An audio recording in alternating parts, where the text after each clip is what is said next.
Hi everyone, it's Nicole and welcome back to my channel. Today I am sharing another traveler's notebook layout in my Project Tray series.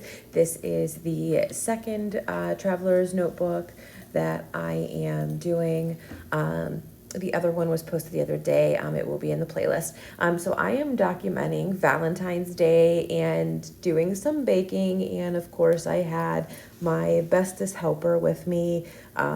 He had to be by my side the whole time, so I thought that I would completely document this moment and what I made and how he was trying to be my pre-rinse cycle for my dishwasher.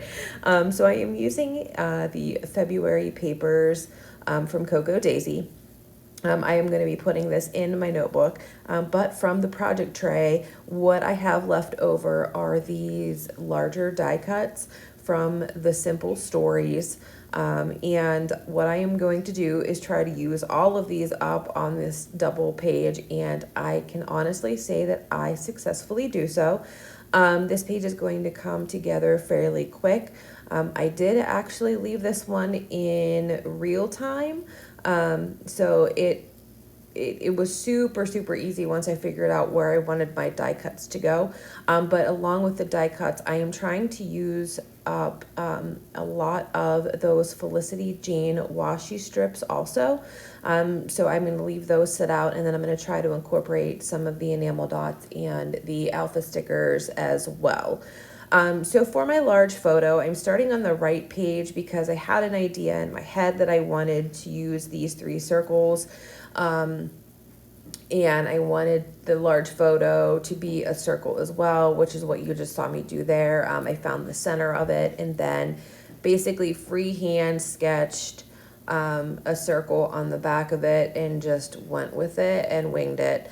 Yes, I did at this point wipe off the ink off the back of my photo so that I didn't smear it all over my page, because that would happen. So obviously this is a photo of my poppers with his head in a mixing bowl. I was making cake pops for my boys. No, my dog did not get any of the batter from the cake pop. It was completely emptied and rinsed out, but he was insisting that he still gets to lick it. So it was basically a clean bowl that I put on the floor for him to stick his head in and lick. So I'm going to go ahead and get the photo put down. I am going to layer underneath it, there on the bottom by his leg, the larger of the 3 circles. There has a floral cluster on here with a lot of empty space for some journaling, which is what I'm going to use that for. And then there is this other smaller circle that I am going to layer up with some foam adhesive and pop it off the page a bit. And it is going to go right there on that bottom by that cluster of flowers. And this circle just says love.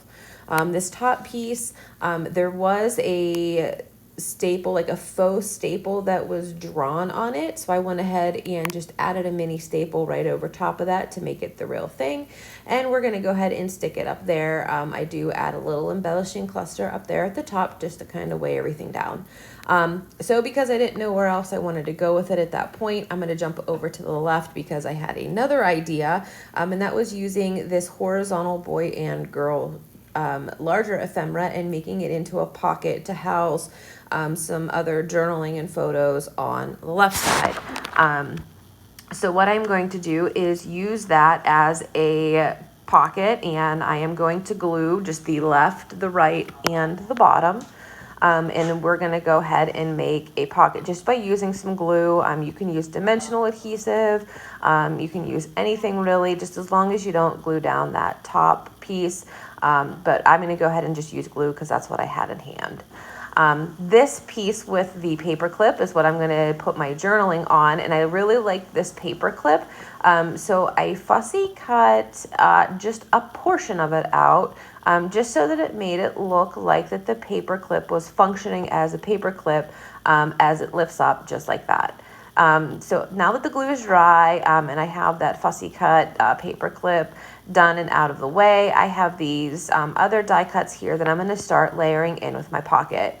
This notes section here, or this piece that I was originally going to put my journaling on it, but as I started to go through this, I really liked another idea. But first I knew I wanted to put this small photo, I had it sized intentionally to fit on this back of this piece that had the Be Mine on it.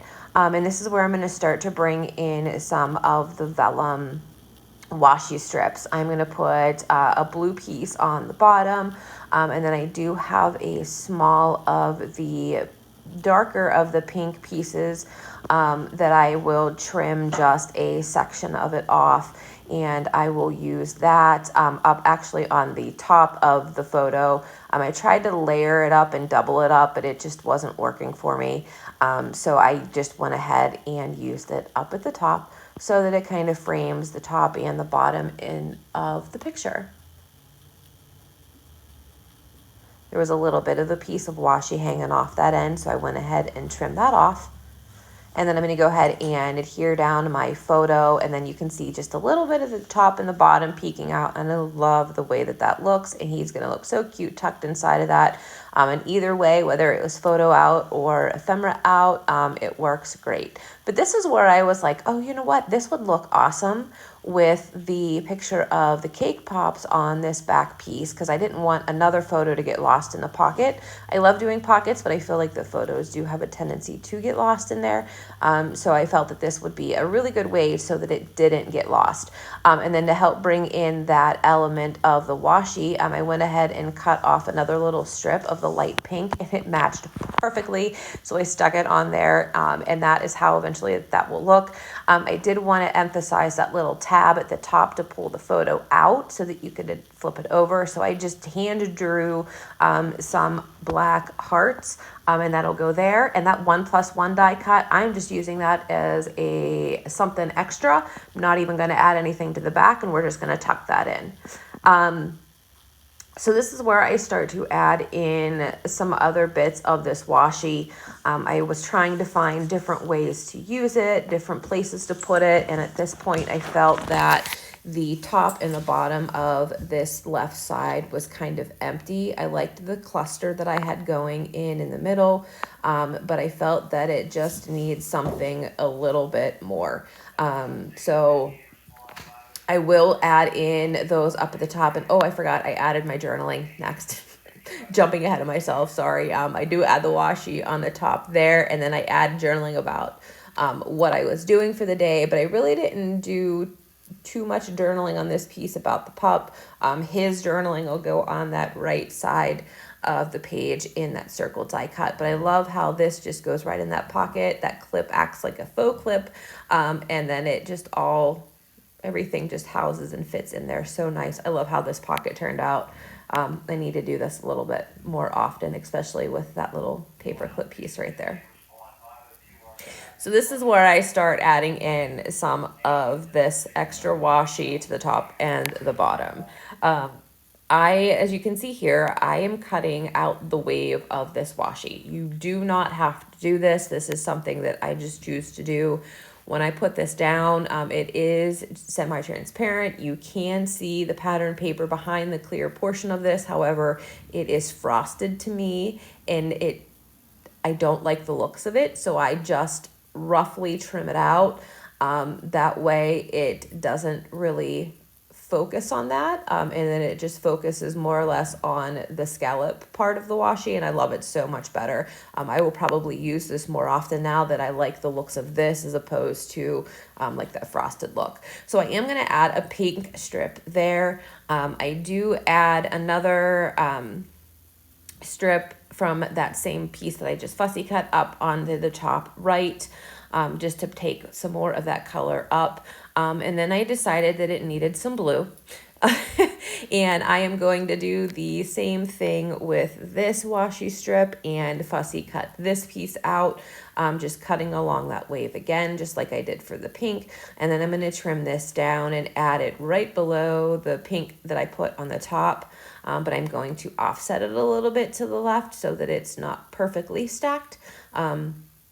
but it starts to show like that transition of moving towards the center of the page, kind of the eye movement thing is what I was going for. And then this other piece, I'm going to add it to the bottom underneath the other pink scallop that I put in place. I'm going to offset it a little bit as well, just to make it look imperfect.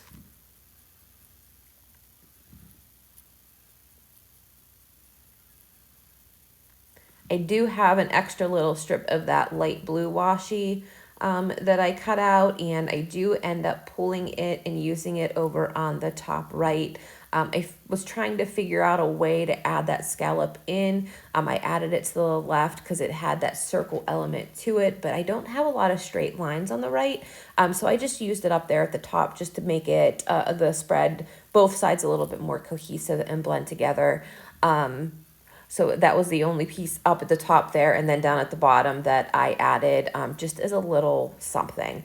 And then lastly, I'm going to go through and use up some of the darker purple and the lighter pink enamel dots. I'm going to sprinkle quite a bit here on the right hand side, alternating from the large, medium, and small, scattering them mostly in the bottom two circles, and then I do add a couple up to the top left circle or the top right circle, and then I do add some of the softer pink with just a little bit of the purples in over on the left hand side of my page.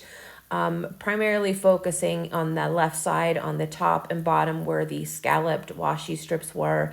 And then I do add a couple to the photo of the cake pop that I had made just to add something into the background. And then that is going to call this layout done, other than the fact that I will go in and add in the journaling for my pop on the right hand side of that page there in that bottom larger circle.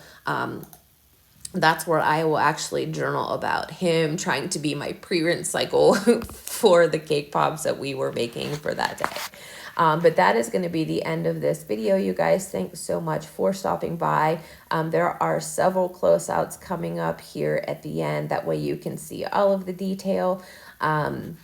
If you are new to my channel, welcome. I hope you hit that subscribe button and hit the bell so that you're notified every time I upload a video. If you're a returning subscriber, thank you so, so much for coming back. Your continued support and love means the world to me. Make sure you hit that bell so that you're notified every time I upload a video. And until next time, everyone, thanks so much for stopping by and have a wonderful day. Bye.